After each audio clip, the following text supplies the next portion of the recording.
Olá, iniciamos mais um programa Minas Turismo Gerais aqui no canal Noticioso. Esse programa voltado para o desenvolvimento do turismo, da economia, da gastronomia, da cultura, dessa cadeia que é o turismo, maior gerador de emprego e renda, a indústria sem chaminé que cria muitos, milhares, milhões de empregos no Brasil e no exterior.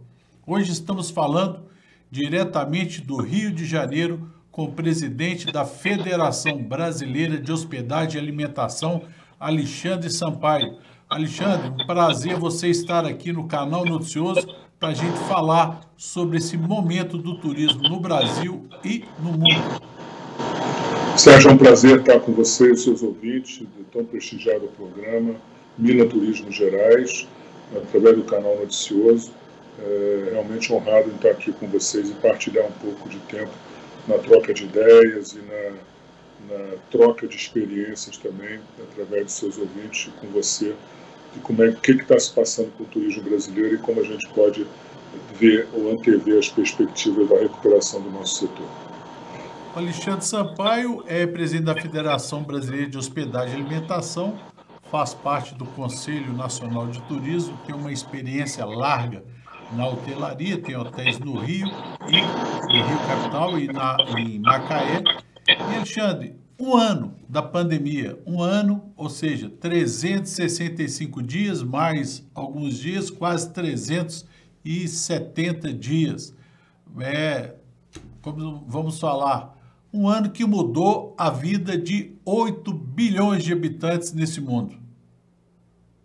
Verdade, o turismo com certeza foi um dos setores mais afetados por essa pandemia, em função não só com o impacto, na rede de sanidade, de saúde pública, que acabou obrigando todos que usufruem não só de viagens de trabalho, de eventos, mas também de lazer, a um afastamento forçado, o que acabou afetando todos nós. Dentro do espectro do turismo, também tem subsetores muito mais afetados que outros, mas o detalhe é que essa segunda onda, se é que a gente pode definir assim, vai impactar muito, a cadeia produtiva, porque a gente não tem ainda colocado de maneira cabal os instrumentos que o governo conseguiu viabilizar no ano passado, de maneira célere, mas ainda com algum retardo, que permitiram dar um respiro, independente das centenas,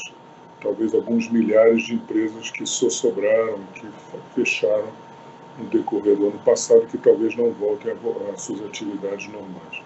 Eu diria que hotéis, é bem importante a gente dizer isso, tinham regiões de hotelaria de mid-scale, como a gente chama, hotéis de médio porte, ou com uma oferta no mercado mediano, principalmente áreas próximas a regiões produtoras de agronegócio, que passaram até muito bem o ano e eventualmente não sofreram tanto.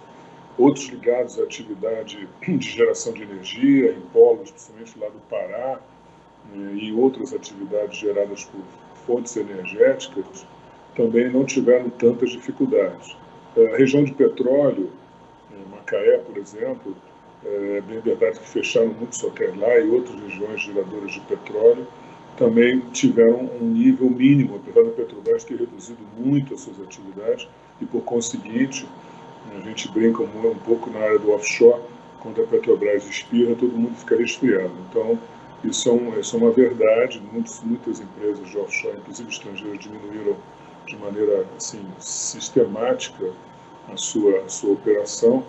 E hoje o que existe, além da diminuição drástica de volume de operações, o que acabou resultando em muitos fechamentos de hotéis nessas regiões, é que a Petrobras está super atrasada nas suas faturas, e isso é um problema que eu já coloquei para o ministro, que nos preocupa sobremaneira. Como a Petrobras vai botar em dia essas faturas, porque 3 meses de atraso ou mais, na atual conjuntura, é fatal. Principalmente para aquelas entidades, ou melhor, aquelas empresas que vivem com um percentual significativo na sua hospedagem. Os demais segmentos, alimentação para do lar, variou muito, porque com a decisão do STF de palavra final da Prefeitura, Algumas implementaram medidas restritivas desde o início, então muita gente trabalhou em delivery, takeaway, que é a retirada do pedido pelo próprio hóspede. Tivemos reveses em relação a cima disso, quais sejam os preços exorbitantes das margens das empresas de entrega, né? E uma delas, que é praticamente oligopolista nisso, já sofreu uma ação administrativa no CAD, proposta inclusive por concorrentes que tiveram apoio da federação. E o setor de eventos, sim, esse é o que está mais sofrendo, até porque hoje engendrou na Câmara, através do deputado Felipe Carreiro, uma proposta relatada pela Renata de Abreu de São Paulo, que passou na Câmara, que é uma situação de contemplar o setor de eventos, aquelas empresas têm que KNAI na realização de eventos, que possam ter uma vantagem comparativa quanto a impostos, obrigações acessórias e outras sistemáticas de diferimento dos suas atribuições, com mais vagar para poderem passar em colas, porque essas estão com faturamento zero. Todos os eventos foram suspensos, inclusive essas empresas, algumas delas têm características, por exemplo, organização de grandes shows, festas, torneio de peão-boadeiro, esses processos, então essas empresas realmente estão muito difíceis. Afora isso, parques temáticos também muito complicado, passaram quase todo o ano fechado, voltaram um pouco no início desse ano e agora, com o recrudescimento da Covid, voltaram a fechar. E aí, arcar com essa folha sem nenhuma ajuda da antiga 1420 ainda, se bem que era 14046, que é o adiamento dos compromissos de valores depositados, que não precisam ser ressarcidos agora para o cliente que fez o bloqueio, podendo ser discutido até o final de novo, de dezembro de 2021, 31 de dezembro, mas é uma situação que estava assim muito complicada, e com a promulgação da adaptação da 1436, então deu um alento a essas empresas. Mas eu diria que, de uma maneira geral, né, você vê a parte aérea reduziu quase 50% dos voos novamente, então tem pouca alimentação dos demais, e existem certas áreas do Brasil que estão numa situação muito drástica, fora a bandeira roxa, vermelha, no Rio Grande do Sul, Santa Catarina, eventualmente restrições adicionais que foram implementadas em Brasília. Agora no Rio, por exemplo, nós tivemos a decretação de um feriado de 10 dias, 10 a 14 dias, com restrições inúmeras. Nós devemos levar em conta também que o Amazonas passou por uma situação e está numa situação muito complexa, porque a Zona Franca de Manaus diminuiu suas atividades e muito da hotelaria amazonense depende da Zona Franca. Não é só lazer lá. Lazer acabou, porque como Manaus, como o Amazonas sofreu muito com a questão dos inúmeros casos que lá estiveram, e inclusive o nascimento da variante que dizem que é originária do Amazonas, a percepção de turismo para a região norte do Brasil ficou muito prejudicada.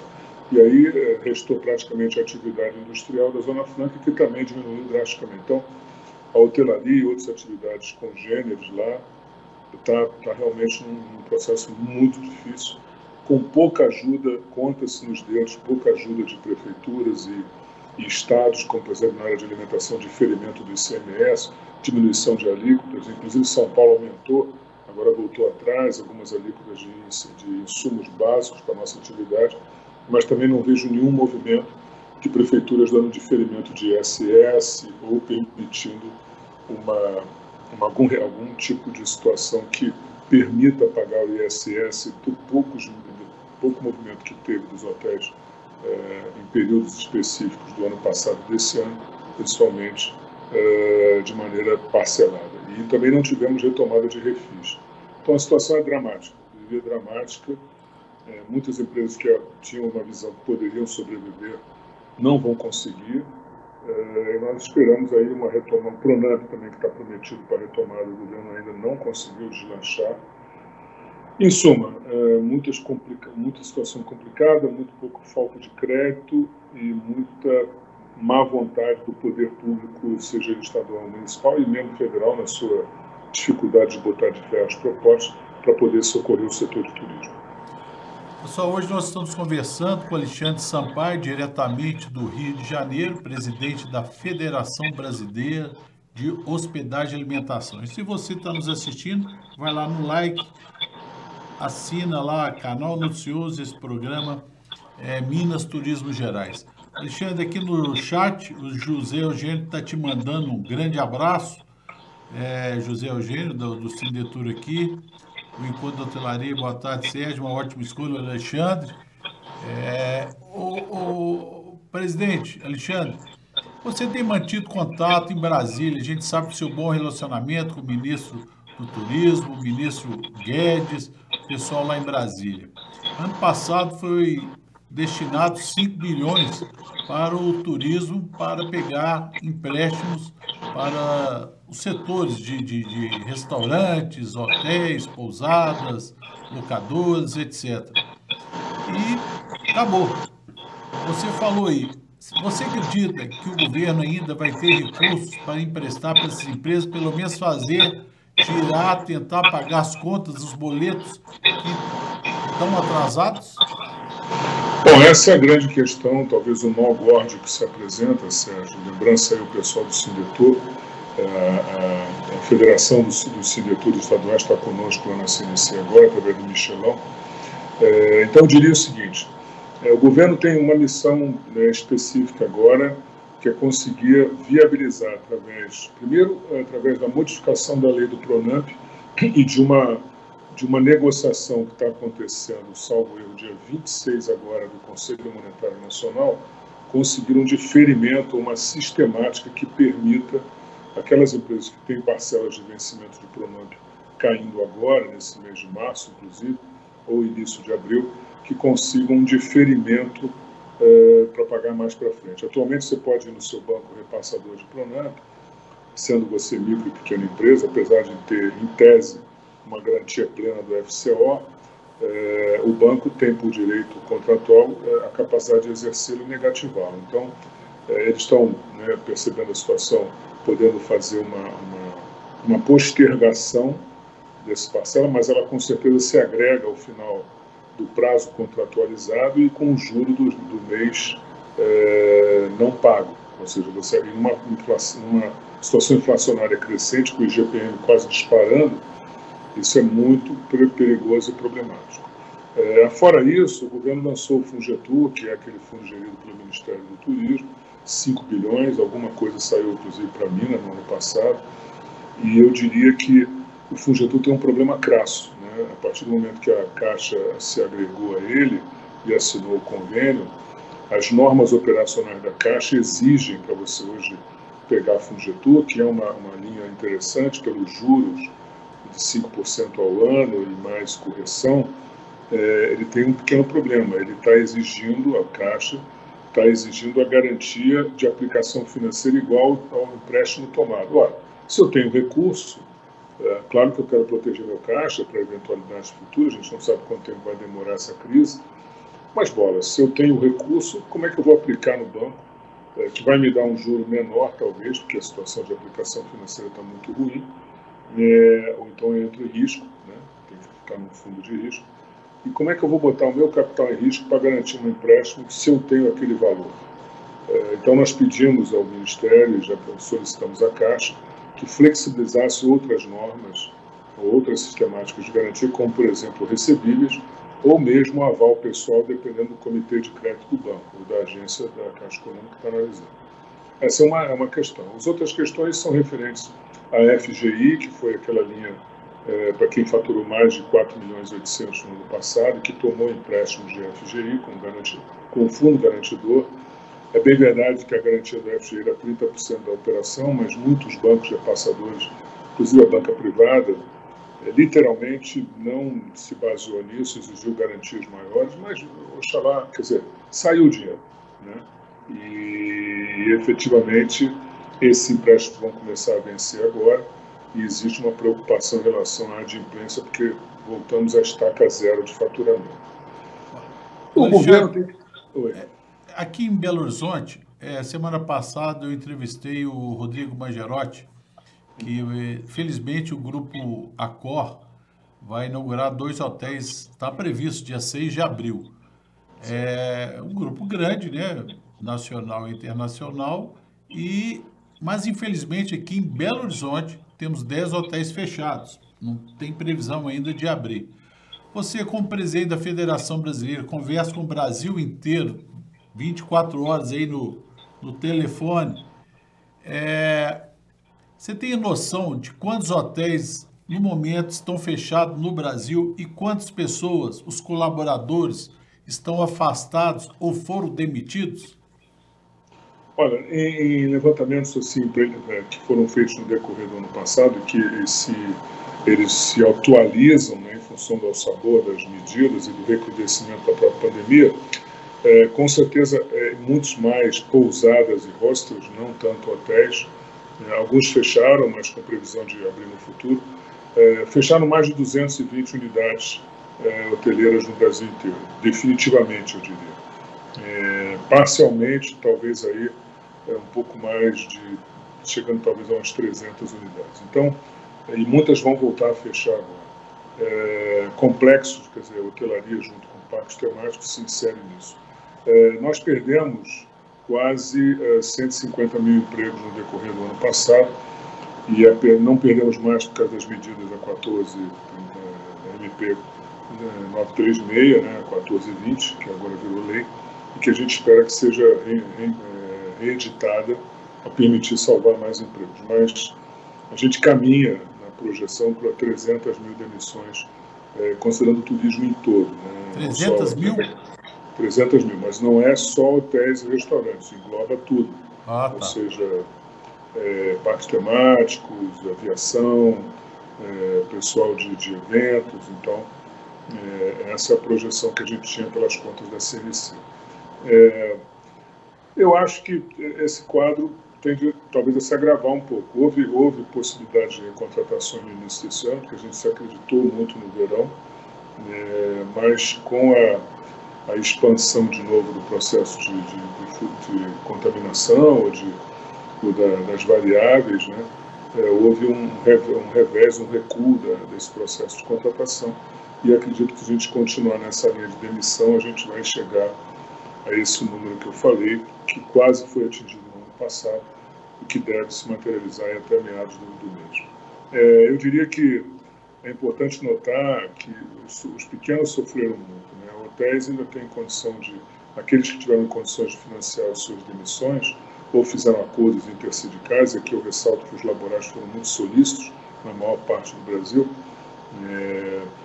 conseguiram avançar para deixar os seus colaboradores de uma maneira confortável e amparada. Mas muitas pequenas empresas, principalmente da área de alimentação, não tiveram tanta sorte, e o aumento de passivos trabalhistas foi muito grande em função dessas demissões sem condição de pagamento dos seus direitos trabalhistas. Alexandre, hoje o nosso assunto está aí, que é fundamental investir no turismo.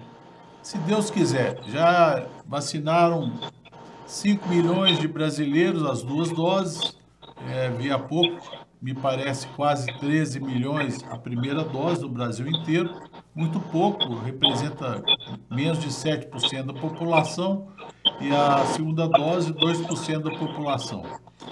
Você, com essa experiência sua de empresário, de representante, de presidente da Federação Brasileira de Hospedagem e Alimentação, que mexe com a cadeia muito grande de empresários, de geração de emprego e renda, o que tem que ser feito? Vamos dizer, vacinou, o que o governo, seja federal, estadual, tem que fazer para esse desenvolvimento do turismo? Ou seja, a indústria do turismo já está aí. Como eu mostro aqui, ó, tem as montanhas, tem a praia aí no Rio de Janeiro, no Nordeste, a Serra Gaúcha, as cidades históricas aí aqui em Minas, a gastronomia é gostosa, etc. Mas você, com a sua experiência, o governo, o que tem que fazer para alavancar rapidamente o turismo? A indústria já está pronta. Bom, na verdade, Sérgio, tem que haver uma união de esforços, né? A gente deixar um pouco de lado paixões políticas e procurar, todos nós estamos no mesmo barco. A federação, como é uma Federação Nacional de Hotéis Baixos Estudantes Similares, que é o nome, nickname FBH, trabalha com 68 sindicatos em grande parte do Brasil, e a gente ausculta muita coisa, consegue ouvir muita informação, e a gente acaba deduzindo, além da interação com as autoridades, e não só parlamentares, mas também no executivo. Eu acho que hoje a Embratur vai ter um papel importante nessa retomada, desde que ela tenha orçamento. Nós ainda estamos pendentes de votação na Lei de Diretrizes Orçamentárias para esse ano, já estamos praticamente no final do trimestre e não temos ainda a LDO votada. É importante que a Abratur tenha algum recurso para desenvolver políticas ou propostas de ideia de crescimento turístico nacional a partir de grande parte da população vacinada e que possa rapidamente incentivar o brasileiro a viajar.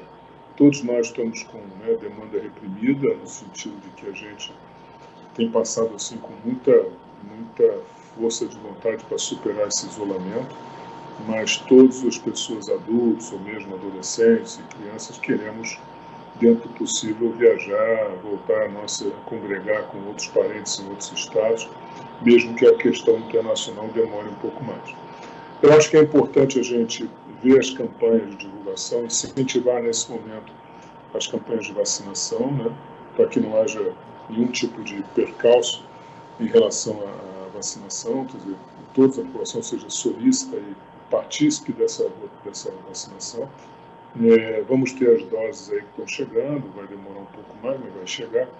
Eu acho que o importante é a gente ter uma campanha só, e aí iniciativa privada junto com o governo, para a gente poder difundir e incutir no brasileiro, quando ele se sente seguro, que as normas sanitárias vão continuar ainda por um longo período, talvez tenham vindo para ficar definitivamente, pelo menos durante um bom tempo, e que as empresas continuem adotando seus protocolos para que o viajante brasileiro se sinta seguro e possa, assim que for possível, vacinado ele e sua família, possa começar a viajar de novo. Eu acho que o fundamental é nós adotarmos a nossa parte, ou seja, protocolos ainda de pé, práticas de distanciamento, mas com o uso moderado de suas instalações e todos os colaboradores treinados, mas principalmente cerrarmos fileira em função de uma campanha só, seja ela partícipe com o governo, seja ela por orientação da Embratur.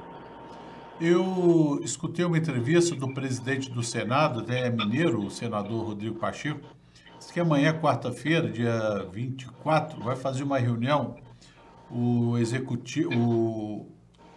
Senado com a Câmara e os 26 governadores dos estados, mais o Distrito Federal, todos convocados, os 27, vamos dizer, os governadores, mais o presidente do Senado e da Câmara, para, isso aí que você acabou de falar, para que todos os estados falem a mesma voz. Não adianta, como aqui em Belo Horizonte. Aqui em Belo Horizonte está 8 horas toque de recolher, às 5 horas da manhã. Agora, hoje saiu uma determinação que domingo não vai abrir supermercado e padaria, mas os ônibus estão lotados, o metrô está lotado, quer dizer, o empresário está sendo prejudicado, mas os outros não estão ajudando, porque os ônibus estão lotados, os metrôs estão lotados. É isso que você falou, tem que ter uma cabeça para decidir todos fazerem iguais, porque se ficar no pinga-pinga não vai adiantar. É verdade. Tem algumas notícias boas, Acabou de assumir a Comissão do Turismo da Câmara dos Deputados, o deputado Barcelar da Bahia, um parlamentar com muita experiência na área de educação, um homem visionário, que comandou durante bastante tempo a Frente Parlamentar pela Liberação do Jogo.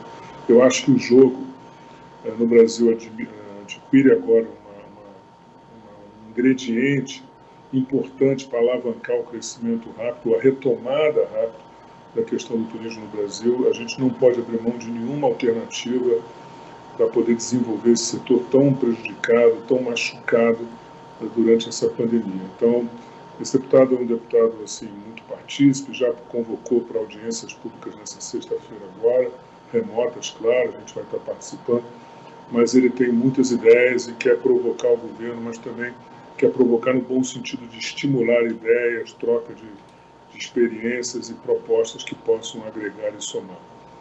Também o senador Collor de Mello, que está presidindo agora essa Comissão de Assuntos Regionais e Turismo do Senado Federal, também um homem oriundo de um estado que tem o turismo como importante vetor de crescimento, que é Alagoas, assim como o próprio presidente Lira, da Câmara dos Deputados, também originário de Alagoas. Eu acho que E também não esquecendo que a Frente Parlamentar pelo Desenvolvimento do Turismo, a Frente Interparlamentar pelo Desenvolvimento do Turismo, tem agora sob o comando dessa frente, não mais o deputado Herculano Paz de São Paulo, mas sim o ex-ministro do Turismo, Marcos Beltrão, também de Alagoas. Então nós temos aí pessoas sinergicamente ligadas, com interesses e com visões do turismo no sentido proativo. Eu acho que nós temos um ambiente parlamentar muito propício para nós podermos propor ideias, propor ações, propor medidas legais que vão ajudar o Executivo a acelerar o processo da retomada dos negócios na área de turismo. Por isso, o nosso assunto hoje é investir no turismo é fundamental. Hoje nós conversando com o presidente da Federação Brasileira de Hospedagem e Alimentação, Alexandre Sampaio, que está no Rio de Janeiro, nos falando via internet, esse novo modelo de tecnologia que a gente tem usado, principalmente nessa pandemia. Alexandre, você falou aí dos jogos. Esses jogos, eu tenho ouvido, a gente já se encontrou por vários locais desse Brasil, debatendo sobre isso com o deputado antigo da comissão, presidente, o Newton Júnior, que é aqui de Minas, mas não saiu do papel, já, como diz, já bateu na trave para ser votado, depois recuou. Mas você acredita que esse ano seja votado a volta dos cassinos aqui no Brasil?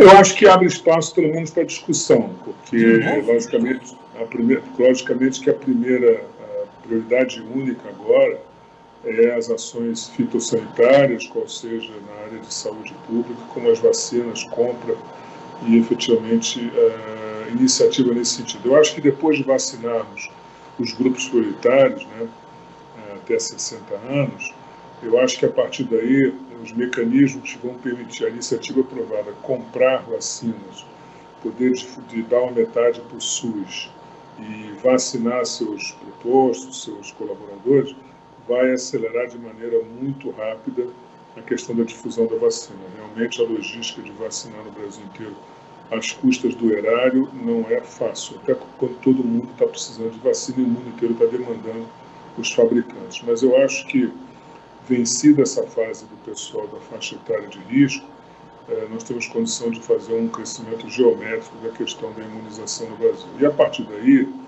a gente tem que se voltar para mecanismos de viabilização da iniciativa privada, não só para o turismo, mas principalmente para nós, porque temos alguns ingredientes, vamos dizer assim, prioritários para ser discutido no Congresso, como, por exemplo, a questão tributária. A reforma tributária, nós perdemos até um grande prócer nosso, que era o Major Olímpio lá no Senado, que era um defensor do Simplifica Já, que, na nossa opinião, seria o melhor mecanismo entre a 45, a PEC 45 e a PEC 110 do Senado. Me parece que o Simplifica Já, que é muito similar à questão das propostas do governo federal, seria mais fácil de transitar e, principalmente, protegeria o setor de prestação de serviços, que é a essência da hotelaria e dos outros setores, como parques e organizadores de eventos e congressos.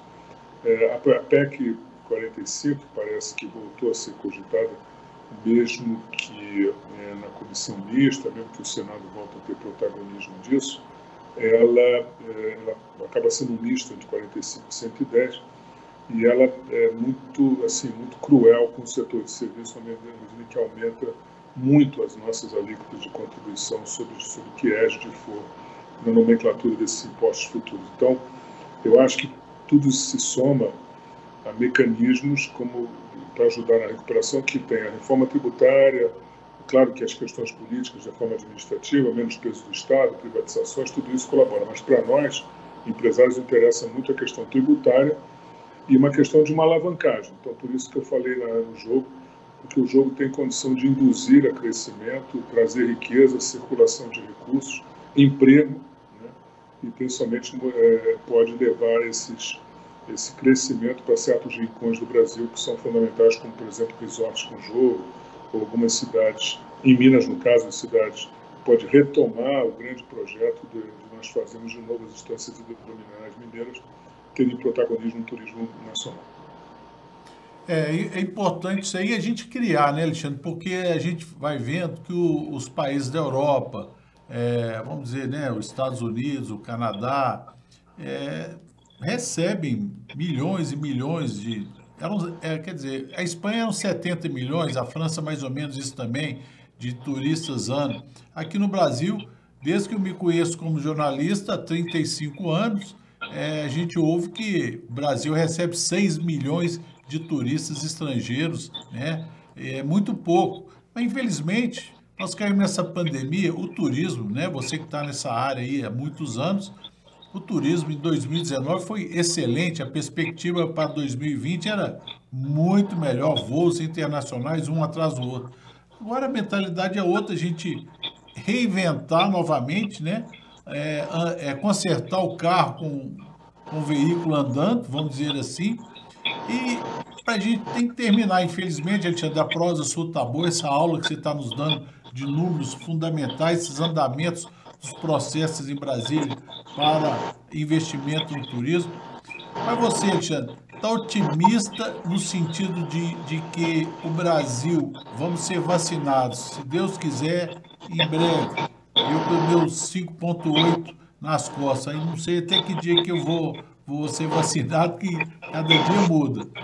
Mas, sendo vacinado, você está otimista que o turismo ele vai colocar a primeira, segunda, terceira, quarta, quinta marcha a partir de quando? Eu diria, sabe, que a gente não pode descartar, Sérgio, a questão da imunidade de rebanho, que apesar de não ter informação médica, etc., a gente acabou lendo tanto, interagindo tanto e se interessando tanto, que a gente sabe que esse é um mecanismo, apesar de ser uma doença muito desconhecida ainda, é um vírus, né, traiçoeiro, dizer assim, mas com certeza o organismo humano tem condições de se defender e criar condições para se poder ser refratário. Eu acho que, inclusive, a vacinação tende a ser uma coisa perene, como a gente toma vacina para gripe de maneira para cepas variadas, o mesmo se incorpora agora para o corona, que pode ser nas nossas vacinações antigripais que a gente adquira também uma imunização para esse processo do corona. Eu diria que, tendo aí metade da população vacinada, porque o público-alvo do turismo ele é um público que você vê a faixa etária que viaja nas pesquisas, está entre 25 e 45 anos. Então, eu acho que se a gente conseguir vacinar o dobro, e aí, claro, a população exponencialmente aumenta, mas se a gente conseguir chegar a alcançar, a partir dos 60 anos, que é justamente o grupo ainda considerado de risco, mas daí para baixo, as empresas engajarem-se no processo, a gente consegue vacinar a grande parte da população até 30 anos, talvez no início do ano que vem, de maneira sistêmica. E aí sim eu diria que a gente tem tudo para avançar de maneira exponencial. Eu sou muito otimista que o verão do ano que vem já vai ser um verão muito melhor, em que a gente vai conseguir superar aqueles que lá passarem, e aí urge nosso esforço conjunto para podermos mitigar os efeitos nocivos da atual conjuntura, que a gente vai ter um verão pródigo e com certeza vai ser possível recuperar grande parte do terreno perdido no decorrer desse ano. E conscientizar as pessoas aqui, ó. Eu chego aqui no canal noticioso, aqui no estúdio, com a máscara, como hoje eu estou falando via Skype com o Alexandre Sampaio, no Rio de Janeiro, não estou usando a máscara para chegar dentro do estúdio, né? Quando eu estou... Não, eu estou com a minha aqui também, ó. Distanciamento, álcool gel, né, Alexandre? Alexandre, te agradeço essa prosa, como diz aqui em Minas Gerais, essa prosa gostosa, com o cafezinho, que eu sei que você gosta também, já tomamos alguns cafés juntos. Alexandre, vamos torcer para... Semana passada eu estava conversando com a Marta Rossi, lá em Gramado, grande amiga nossa, e ela, né, o Summit agora em maio, já pensando em outras coisas, né, para frente, que a empresa dela, Rossi Isosanello, faz, o Festures em novembro. Ela é super otimista, né? O pai dela tem 90 anos, trabalha ainda, mas o hotel, o Vó Carolina tá fechado, como o resto lá do Rio Grande do Sul, do Brasil, a maioria, né? Olha, só para terminar, aqui em Minas está nesse mini lockdown. Aí no Rio, você falou que vai ter feriado de 10 dias, eu vi agora, pouco antes de vir para cá na televisão, vão ser 10 dias de feriado. Mas feriado e repartição pública ou o comércio vai funcionar? Não, na verdade, o feriado é um feriado convocado e vai ser votado na Assembleia Legislativa do Estado. Foi ideia do governador. O governador não queria fazer lockdown. O prefeito, ao contrário, queria fazer um lockdown ou algo parecido. Então, houve um desentendimento, um estresse entre o governo do Estado e o prefeito. As medidas mais restritivas cabem realmente à prefeitura. Se a gente for ajuizar, se isso fosse ajuizado, com certeza o TJ do Rio seguiria a máxima do Supremo Tribunal, então prevaleceria a ideia do prefeito. Mas o prefeito, para poder também não esgarçar, independente daí tem um dado político aí de interesses futuros de ambos, mas o fato é que o governador aqueceu a uma restrição maior dos restaurantes, que ele tinha liberado para funcionar até às 23 horas, no Rio estava até às 9 da noite, agora voltou tudo para a partir de sexta-feira para delivery, takeaway e entregas, né, literalmente falando, mas num horário mais flexível. Os hotéis não estão com restrição, podem ficar com 100% de oferta, desde que fechem as áreas comuns. Há algumas dúvidas sobre o acesso a piscinas, etc., se existe alguma restrição, se está totalmente vedado, estamos esclarecendo isso com a municipalidade, mas o fato é o Rio entra numa espécie de lockdown, né, assim, com o feriadão, e aí ele é tudo para a iniciativa privada e para o poder público federal, municipal e estadual.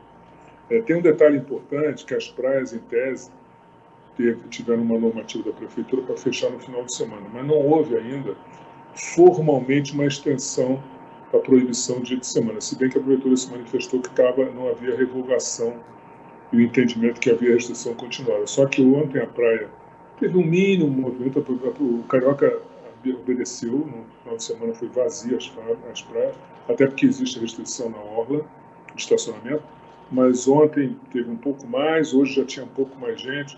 Eu estou achando que as praias do Carioca vão acabar perpassando a normativa da prefeitura e as pessoas vão continuar convivendo. Existe muita controvérsia, né? Afinal de contas, praia tem aberto, tem vento, mas realmente comércio ambulante, quiosque, estacionamento não tem. Já diminui bastante a frequência na praia, que é um dos principais atrativos do Rio. Estamos discutindo aqui como é que vai ser os atrativos complementares, como o bondinho, pão de açúcar, etc., roda gigante, como é que vai ficar. E o novo zoológico, está lindo, o zoológico do Rio está maravilhoso. Vale a pena vocês virem depois para conhecer. Pessoal, hoje nós conversamos com Alexandre Sampaio, presidente da Federação Brasileira de Hospedagem e Alimentação, que deu esse raio-x dessa economia que é o turismo, como está os projetos que estão em Brasília para incrementar o turismo, passar para contribuir nessa pandemia aos empresários. E, Alexandre, vamos voltar em breve conversar com você, já que você representa mais de 60 sindicatos no Brasil, né? Sindicatos que geram emprego e renda, que é a hotelaria, a alimentação. E te desejo, né, saúde. Hoje, no momento, a gente quer paz, amor e principalmente saúde. Então, Sérgio, é sempre um prazer falar contigo. Estou com saudade de ir para Minas tomar aquele café gostoso de Minas e comer pão de queijo com vocês aí. Então, em breve, com certeza, eu vou estar aí. Tivemos uma vitória importante em Minas, né? A gente conseguiu o trânsito em julgado, que temos todo o direito de estar presente em Minas, independente de termos uma federação ex-adversa, mas a gente pode atuar em toda Minas. Isso é importante, reconhecido o trânsito em julgado lá no TST de Brasília. Então, mais do que nunca, temos que estar presente em Minas e vamos continuar apoiando nossos sindicatos mineiros. Te agradeço, Alexandre. E para todos vocês, saúde. E eu fico feliz hoje porque eu ganhei mais uma sobrinha neta essa noite, a Cecília, e o mundo é esse.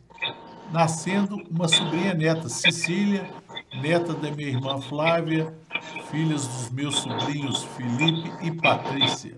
Eu fiquei muito feliz que eu vi quase ao vivo o nascimento da Cecília. Seja bem-vinda, Cecília, ao Mundo Melhor. E para você, um grande abraço e até o próximo programa. Um abraço, Alexandre. Obrigado, Sérgio. Um abraço a todos os seus ouvintes. Obrigado.